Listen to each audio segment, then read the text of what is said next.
দেখো বন্ধুরা, এখন আমি গ্যাসটা জ্বালিয়ে নিয়েছি। তারপরে কড়াইটাকে বসিয়ে নিলাম। দেখো কড়াইটা গরম হয়ে গেছে। এখন আমি ঘি দিয়ে দিচ্ছি।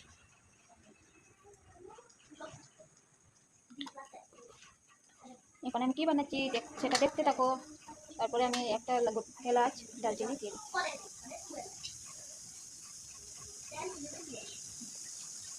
তারপরে কাঁচা বাদাম দিয়ে দিলাম। দিয়ে বাদামগুলোকে ভেজে নেব। এখন সেটা বলবো না কি বানাচ্ছি। বাদামগুলো ভাজা হয়ে যাচ্ছে। এখন আমি কিশমিশ দিয়ে দিচ্ছি।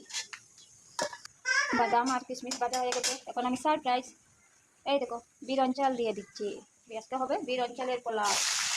এটা আমরা সবাই খেতে ভালোবাসি। তোমরা কি খেতে ভালোবাসো?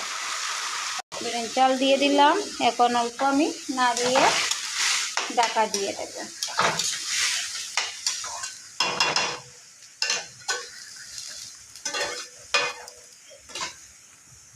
এই যে ঢাকা দিয়ে দিলাম। 10 মিনিট পরে ঢাকাটা খুলব। 10 মিনিট পরে আবার এসে গেছি। এসে ঢাকাটা উঠিয়ে 1 চামচ চিনি, পরিমাণ মতো তোমরা যে যেরকম মিষ্টি খাও খেতে ভালোবাসো সেই রকম দিও। আমি 2 চামচ দিয়ে দিলাম। তারপরে সামান্য পরিমাণে লবণ দিয়ে দিলাম।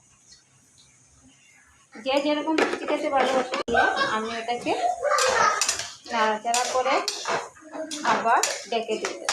নাড়াচাড়া করে নিয়েছি। ঢাকাটা দিয়ে দিলাম। আবারও 10 মিনিট পরে চলে এসেছি। এসে ঢাকাটা উঠিয়ে নিলাম। আবারও একটু নাড়াচাড়া করে নিলাম। আবারও ঢাকা দিয়ে রেখে দেব আরও 10 মিনিটের জন্য। আবারও 10 মিনিট পরে এসে তাকে নাড়িয়ে নিচ্ছি। দেখো বন্ধুরা কত সুন্দর হয়েছে পোলাওটা।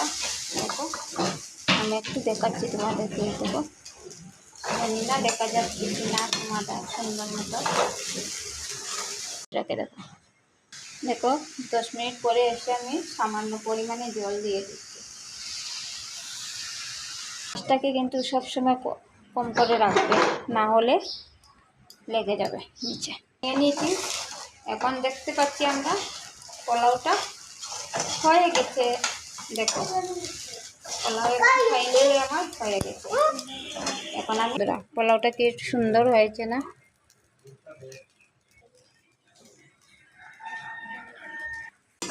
নামিয়ে নিচ্ছি।